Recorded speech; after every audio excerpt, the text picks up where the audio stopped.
우리는 흔히 재판을 받을 때에 재판부의 성향을 먼저 따져봅니다. 죄가 있느냐 없느냐를 따지기에 앞서서 재판부의 성향이 진보냐 보수냐, 진보라고 해도 우리 법 연구회냐, 국제인권법 출신의 판사냐, 이것을 먼저 따집니다. 본말이 뒤바뀐 그런 상황 아니겠습니까? 참으로 불행한 일이 아닐 수가 없습니다. 깜나라 조진국 시간입니다. 법원은 오로지 법과 양심에 따라서 재판을 한다.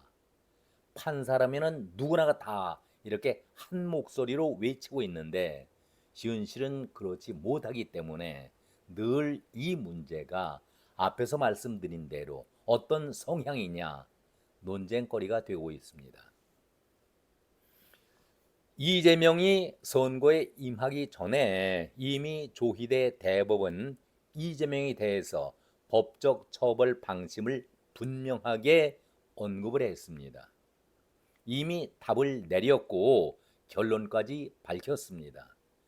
조희대 대법원 법 절차에 따라서 이재명을 유죄 취지로 판결을 하고 서울고법에 파기 환송을 시켰습니다. 그러니까 이재명은 죄인이고 피고인이고 범법자다, 이것을 밝힌 겁니다.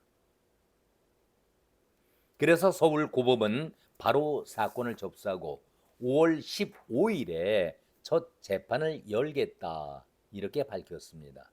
그러나 대선판이 벌어지게 되니까 공정성과 공평성을 내세우면서 대선 이후인 6월 18일 오후 2시에 재판을 열겠노라, 이렇게 대국민과의 약속 공지를 또 한 번 했었습니다.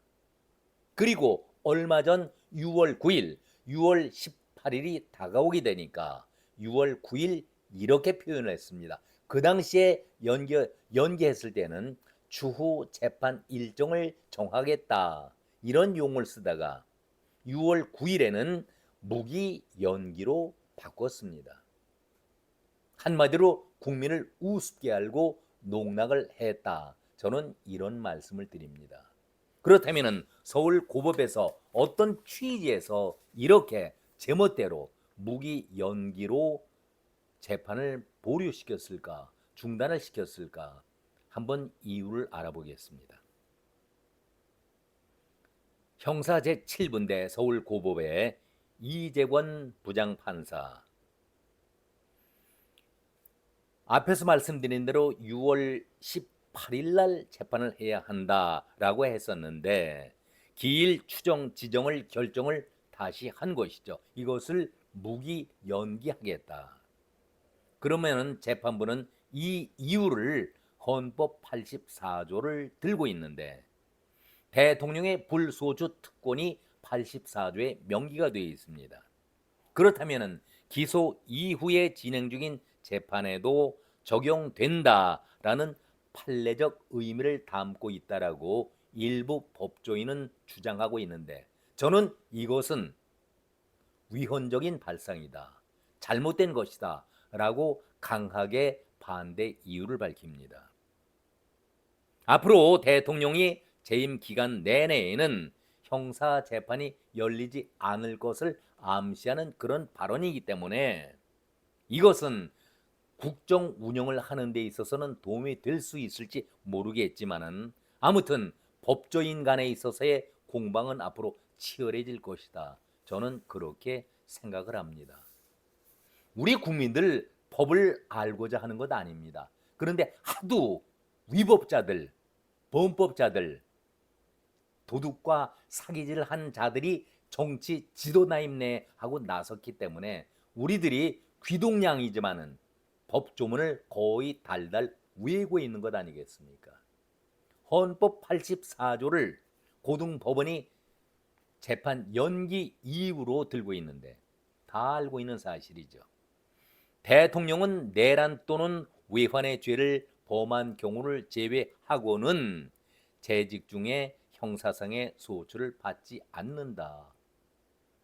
다들 알고 있습니다.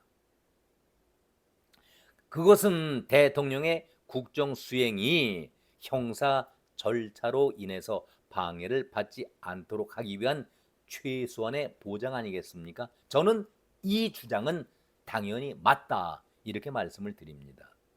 국정 안정성과 국가 이익을 고려한 그러한 헌정 질서의 유지 차원이다. 저도 동감합니다. 그런데 이 84조는 우리 한글로 이루어진 순수한 법조문입니다. 대한민국에는 이재명을 따르겠다라는 성향의 사람들도 있지만 도둑놈과 사기꾼을 대통령으로 부르기를 원치 않는 사람들도 국민들도 절반 이상이 되고 있다. 법원은 늘 입만 열면은 법과 양심에 따르는 재판을 한다. 이렇게 얘기를 하고 있습니다. 여기에 대해서 조희대 대법은 서울고법에 유죄 취지로 파기 환송을 시켰기 때문에 서울고법이 무기 연기시켰다는 그 주장에 대해서 일단은 대법의 입장을 밝힐 필요가 있다. 국민들이 알 권리가 있는 것 아니겠습니까? 연기시킨다 하면 국민들은 아 그렇구나 그냥 따르면 됩니까? 절대 그것은 아니죠. 당연히 사법부의 최고 대법이 입장을 밝힐 의무를 지니고 있다. 저는 이런 말씀을 드립니다. 헌법 84조 자기들의 유리한 쪽으로만 생각하고 있는데 제가 말씀드렸잖아요. 어려운 문구도 아니고 우리말로 되어 있습니다. 오해할 만한 법 문구가 아닙니다. 아니 대통령이 내란 외환의 죄를 아니고서는 재직 중에 형사소추를 받지 않는다. 그러니까 이것 이외에는 불소추 특권을 지닌다. 우리가 다 인정을 하고 있다니까요. 그렇다면 이 법조문을 달리 해석할 하등의 이유가 없는 것이죠. 외환과 내란죄를 범하지 않는다면 대통령으로서 그런데 이재명에 거론되고 있는 것은 피고인 이재명이었지 대통령 이후의 문제가 아니지 않습니까? 이걸 억지로 대통령직을 앞세우면서 대통령이기 때문에 불소추 특권이 여기에도 연장된다. 피고인 자체도 연장이 된다라고 확대 해석하는 것은 대단히 위험한 발상이다. 저는 이런 말씀을 드립니다. 이종원 판사가 선고 이후로 연기를 하겠노라. 그 이유를 그 당시에 이런 이유를 댔었죠. 후보자의 기회 균등, 후보자의 기회 보장을 하기 위해서 이런 이유를 달았었습니다. 뒤집어 말한다면은 도둑놈도 사기꾼도 지지만 한다면은 국민들이 지지만 한다고 한다면은 표를 얻기만 된다라면은 그 죄가 다 없어집니까? 그럼 우리 일반 서민들은 법을 통해서 무엇을 기대하라는 얘기입니까? 기가 막히는 얘기 아니겠습니까? 범죄자에게 피고인에게 기회 보장이다. 무슨 얘기입니까? 출발부터 잘못된 것이죠. 공정성과 공평성이라는 것은 똑같이 문제가 있는 사람이라면 선고판에 나올 수 없도록 만드는 것이 공정하고 공평한 얘기 아니겠습니까? 이것을 이재원 판사는 자기식으로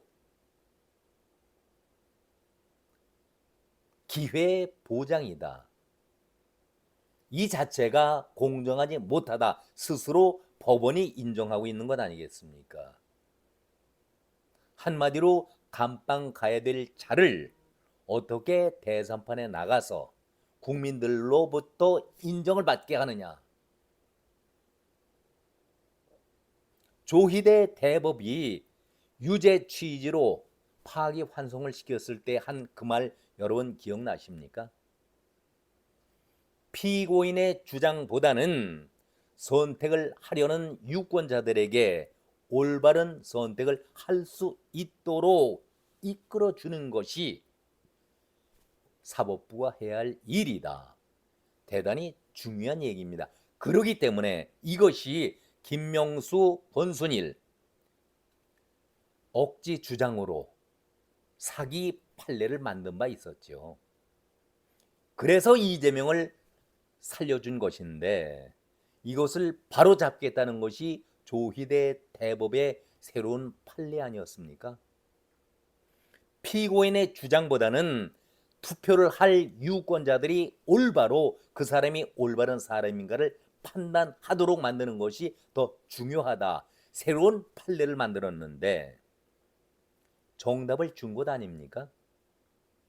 이런 상황인데 법원이 그야말로 귀신 신나라 까먹는 소리하고 있는 것 아니겠습니까? 막말로 김밥 옆구리 터지는 그러한 말도 안 되는 얘기를 스스로 하고 있는 것 아니겠습니까? 서울법원의 이재관 판사, 귀 있으면 잘 들을기 바랍니다. 이재명은 힘으로 자신의 호족을 다 바꾸겠다. 한마디로 지능범죄자지요.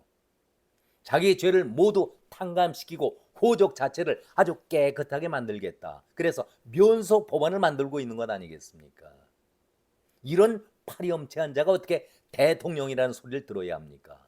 우리 국민들이 어떻게 이런 자를 대통령이라고 불러야 합니까? 어떻게 이것을 사법부가 바라보면서 공정한 법 집행이라고 말씀할 수가 있겠습니까? 그렇다면 법원이 왜 있어야 합니까?